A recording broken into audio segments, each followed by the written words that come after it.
Jacques Despart. I was born in France in 1957, will make me almost 59 years old. I spent all my youth in France until my early 20s when I started traveling. In France, I finished high school and I attended college in a leisurely way for a couple of years, and then travel, and that's how I ended up in the States. I've been since there, and I travel in Canada and in Central America. They are from the oldest generation. They will especially with the French culture, where the children eat at the separate tables and are supposed to stay quiet and let the parents enjoy their life. There were books available. I mean, and he was encouraged to read. I remember my parents, making me read some books. I was not a very good reader,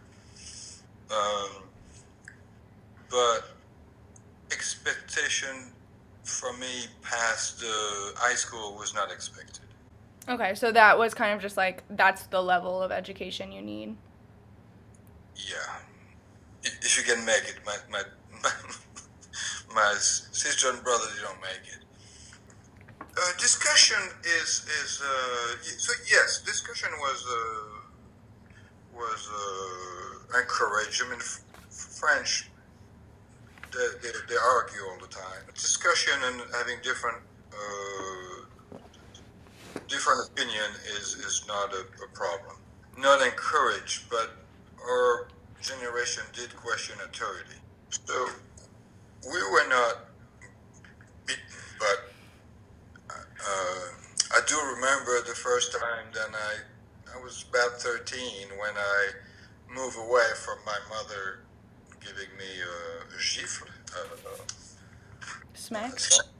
Yeah, smack. And it was powerful. It was like, I can't do that anymore, I'm getting big, So he was not done on a regular basis, but he was there as best. Why do you say that? Because I basically just had the minimum to pass. Oh, I had great memory from, elementary. So I remember my friends because it was a small town. So basically I stayed with those people for 6 years. That was the exact same class. We go from one thing. I remember we used to write with the plume, with ink, and things. So I remember the desk and the books, and yeah, I like my teacher, and they were all character. There was a guy with the pipe, and he had such a collection of pipe because every year the kids will Give him put money and give him pipes. No interaction, no imagination of learning. It was all you sit down and you know how good I sit. No, it was just the end of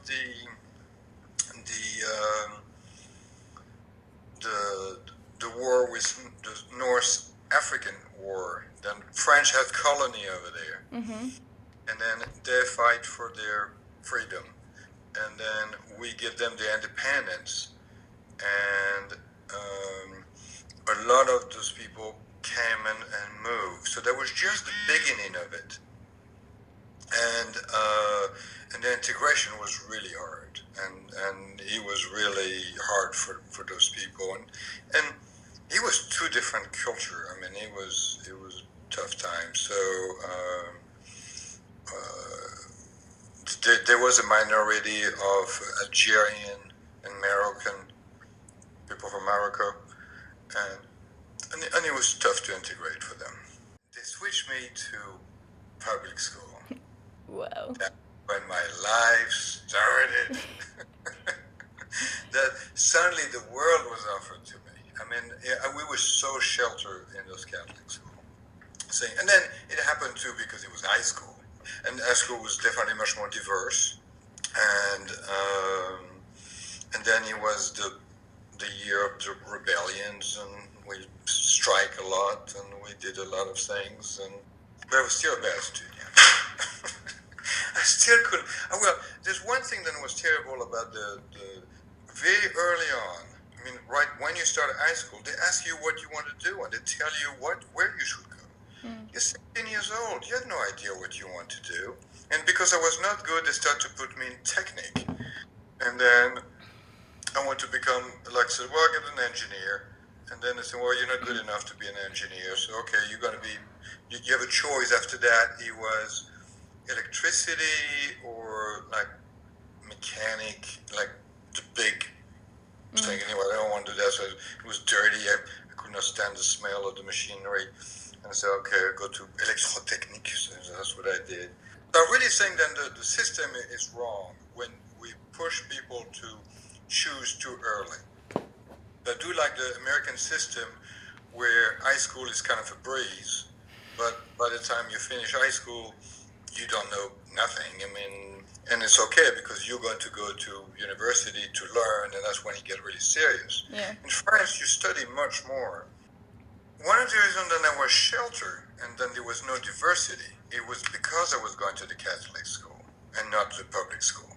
In the public school, there was actually, now that I remember, there was actually a lot of more diversity. But I was not, we don't cross paths, you know. Okay. Oh, yes. I could not wait to get out of there to experience the world.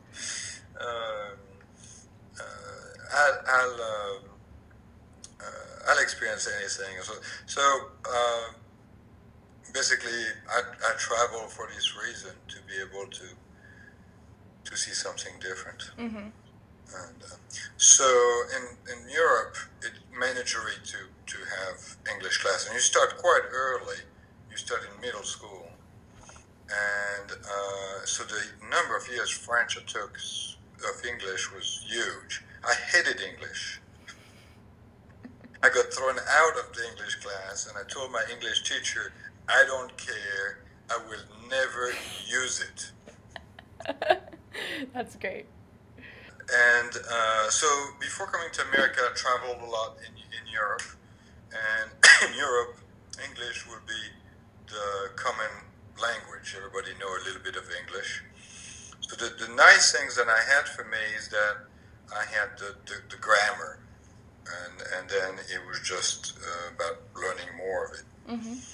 And then there's only one way to learn a language. It's through love. And if you get a girlfriend who don't speak anything else, she was not. She was from Holland, and so we spoke English, and I learned a lot from her. Writing, I really. I mean, it was cool, of course. I knew to write English, but I mean, I was never a good writer. It was not until I came to the States, and even when I came to the States, writing is, you don't write much. What really pushed me in writing is when email was invented. And when email came up, I hated it. I didn't want to use it. I was just like, what? Just people don't pick up the phone, you know? And then there was spell check. I love spell check, you know? But I improved a lot by doing that because my English was pretty poor. What does help me is I talk to the phone now. You know, so I do a lot of texting by just talking, and even my email I just talk, and then I have to correct a zillion things, but it still go faster. Yes, but because of the French good baggage, basically the French good reputation, I was proud of it. Okay. I was proud of being different, and I love to be different. No? No. I would have to adapt to go back over there.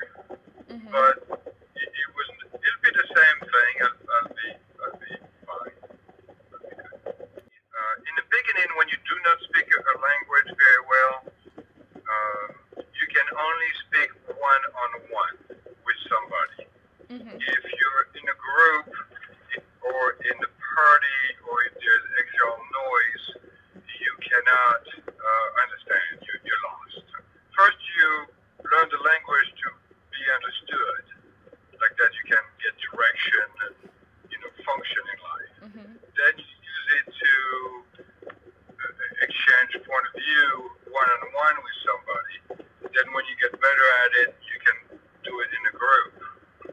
With a challenge is humor. Humor is based so much on culture that is the last thing that you understand. You really have to spend a long time in the country, in the culture, immerse in the culture to start getting it.